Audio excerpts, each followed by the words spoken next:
ಪ್ರಜ್ವಲ್ ರೇವಣ್ಣ ಪ್ರಕರಣಕ್ಕೆ ಸಂಬಂಧಪಟ್ಟಂತೆ ಎಸ್ಐಟಿ ಮುಂದೆ ವಕೀಲ ದೇವರಾಜೇಗೌಡರು ಹಾಜರಾಗಿದ್ದಾರೆ. ಅವ್ರನ್ನ ಮಾತಾಡ್ಸೋಣ. ಸರ್, ಮೊದಲನೇದಾಗಿ 3 ಕೇಸ್ ಇದಾವೆ. ಒಂದು, ಮೊದಲನೇ ದಿನ ಅಂದ್ರೆ ವಿಡಿಯೋ ರಿಲೀಸ್ ಆದ ದಿನ ಹಾಸನದ ಸೈಬರ್ ಕ್ರೈಮ್ ಅಲ್ಲಿ ಪ್ರಜ್ವಲ್ ರೇವಣ್ಣ ಅವರು ಕೊಟ್ಟಿದ್ದಂತ ಒಂದು ಕೇಸು, ಇನ್ನೊಂದು ಹೊಳೆನರಸೀಪುರ ಟೌನ್ ಸ್ಟೇಷನ್ ಅಲ್ಲಿ ಕೊಟ್ಟಿದ್ದಂತ ಒಂದು ಕೇಸು, ಈಗ ಹೊಸದಾಗಿ CID ದಾಖಲಾಗಿರೋಂಥ ಒಂದು ಕೇಸು. 3 ಕೇಸಲ್ಲಿ ನಿಮ್ಮನ್ನ ಯಾವ್ಯಾವ ಕೇಸಲ್ಲಿ ಎವಿಡೆನ್ಸ್ ಆಗಿ ಕೇಳ್ತೀರಾ ಮತ್ತೆ ಸಾಕ್ಷಿಯಾಗಿ ಯಾವ್ದಾದ್ರು ಕೇಸಲ್ಲಿ ಕರ್ತೀರಾ? ಸರ್, ಯಾವ ಕೇಸ್ಗೂ ನಾನು ಎವಿಡೆನ್ಸ್ ಇಲ್ಲ.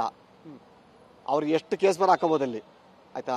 ನನಗೆ ಕಾರ್ತಿಕ್ಕು ನನಗೆ ಯಾವ ರೀತಿ ಸಂಬಂಧ, ಅವ್ನು ನನಗೆ ಯಾಕೆ ಪರಿಚಯ ಆದ, ಅಷ್ಟೇ ರಿಲೆವೆಂಟ್ ಅಷ್ಟೇ ಇಲ್ಲಿ. ಅಂದ್ರೆ ಬೇಸಿಕಲಿ ಸೈಬರ್ ಕ್ರೈಮ್ ಅಲ್ಲಿ ರಿಜಿಸ್ಟರ್ ಆಗಿತ್ತಲ್ಲ, ಆ ಕೇಸಿಗೆ ಸಂಬಂಧಪಟ್ಟ ಗೊತ್ತಿಲ್ಲ. ಇನ್ನು ಕಾರ್ತಿಕ್ ವಿಚಾರ ಬಂದಿಲ್ವಲ್ಲ ಅಲ್ಲಿ.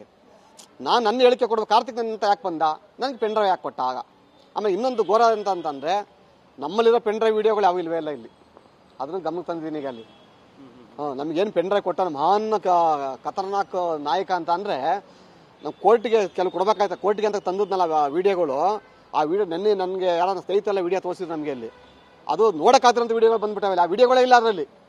ಸೊ ಅಲ್ಲಿಗೆ ಇದು ಮಹಾನ್ ಕಲಾಕಾರ ಇದ್ದಾನೆ ಅಂತ ಗೊತ್ತಾಯ್ತು ನಮಗೆ. ಅದು ರವಿಕುಮಾರ್ ಡಚ್ ರೋಸ್ ಕೃಷಿ ಮಾಡಿ ವರ್ಷಕ್ಕೆ 2 ಕೋಟಿ ಗಳಿಸ್ತಿದ್ದಾರೆ. ನೀವು ಕೂಡ ಅವರಿಂದ ಕಲಿಬೇಕಾ? ಅವ್ರ ಜೊತೆ ವಿಡಿಯೋ ಕಾಲ್ನಲ್ಲಿ ಮಾತಾಡಬೇಕಾ? ಈಗಲೇ ಫ್ರೀಡಮ್ ಆ್ಯಪ್ ಡೌನ್ಲೋಡ್ ಮಾಡಿ. ಪ್ರಜ್ವಲ್ ರೇವಣ್ಣ ಪ್ರಕರಣಕ್ಕೆ ಸಂಬಂಧಪಟ್ಟಂತೆ ಎಸ್ಐಟಿ ಮುಂದೆ ವಕೀಲ ದೇವರಾಜೇಗೌಡರು ಹಾಜರಾಗಿದ್ದಾರೆ. ಅವ್ರನ್ನ ಮಾತಾಡ್ಸೋಣ. ಸರ್, ಮೊದಲನೇದಾಗಿ 3 ಕೇಸ್ ಇದಾವೆ.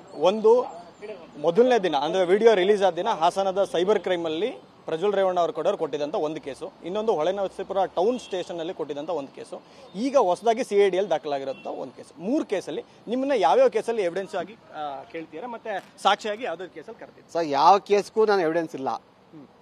ಅವ್ರು ಎಷ್ಟು ಕೇಸ್ ಬರ ಹಾಕೋಬೋದಲ್ಲಿ, ಆಯ್ತಾ? ನನಗೆ ಕಾರ್ತಿಕ್ಕು ನನಗೆ ಯಾವ ರೀತಿ ಸಂಬಂಧ, ಅವ್ನು ನನಗೆ ಯಾಕೆ ಪರಿಚಯ ಆದ, ಅಷ್ಟೇ ರಿಲೆವೆಂಟ್ ಅಷ್ಟೇ ಇಲ್ಲಿ. ಅಂದ್ರೆ ಬೇಸಿಕಲಿ ಸೈಬರ್ ಕ್ರೈಮ್ ಅಲ್ಲಿ ರಿಜಿಸ್ಟರ್ ಆಗಿತ್ತಲ್ಲ, ಆ ಕೇಸಿಗೆ ಸಂಬಂಧಪಟ್ಟ ಗೊತ್ತಿಲ್ಲ. ಇನ್ನು ಕಾರ್ತಿಕ್ ವಿಚಾರ ಬಂದಿಲ್ವಲ್ಲ ಅಲ್ಲಿ. ನಾನು ನನ್ನ ಹೇಳಿಕೆ ಕೊಡ್ಬೇಕು, ಕಾರ್ತಿಕ್ ನನ್ನ ಯಾಕೆ ಬಂದ, ನನಗೆ ಪೆನ್ ಡ್ರೈವ್ ಯಾಕೆ ಕೊಟ್ಟ ಆಗ. ಆಮೇಲೆ ಇನ್ನೊಂದು ಘೋರ ಅಂತಂದ್ರೆ ನಮ್ಮಲ್ಲಿರೋ ಪೆನ್ ಡ್ರೈವ್ ವಿಡಿಯೋಗಳು ಯಾವ ಇಲ್ವೇ ಇಲ್ಲ ಇಲ್ಲಿ. ಅದನ್ನು ಗಮನಕ್ಕೆ ತಂದಿದ್ದೀನಿ ಈಗ ಅಲ್ಲಿ. ನಮಗೇನು ಪೆನ್ ಡ್ರೈವ್ ಕೊಟ್ಟ ಮಹಾನ್ ಖತರ್ನಾಕ್ ನಾಯಕ ಅಂತ ಅಂದರೆ ನಾವು ಕೋರ್ಟಿಗೆ ಕೆಲವು ಕೊಡ್ಬೇಕಾಯ್ತು. ಕೋರ್ಟಿಗೆ ಅಂತ ತಂದದ್ನಲ್ಲ ವಿಡಿಯೋಗಳು, ಆ ವಿಡಿಯೋ ನೆನ್ನೆ ನನಗೆ ಯಾರು ಸ್ನೇಹಿತರೆಲ್ಲ ವಿಡಿಯೋ ತೋರಿಸಿದ್ರು ನಮಗೆ ಅಲ್ಲಿ. ಅದು ನೋಡೋಕ್ಕಾದ್ರಂಥ ವಿಡಿಯೋಗಳು ಬಂದ್ಬಿಟ್ಟಾವೆ, ಆ ವಿಡಿಯೋಗಳೇ ಇಲ್ಲ ಅದರಲ್ಲಿ. ಸೊ ಅಲ್ಲಿಗೆ ಇದು ಮಹಾನ್ ಕಲಾಕಾರ ಇದ್ದಾನೆ ಅಂತ ಗೊತ್ತಾಯ್ತು ನಮಗೆ. ಅದು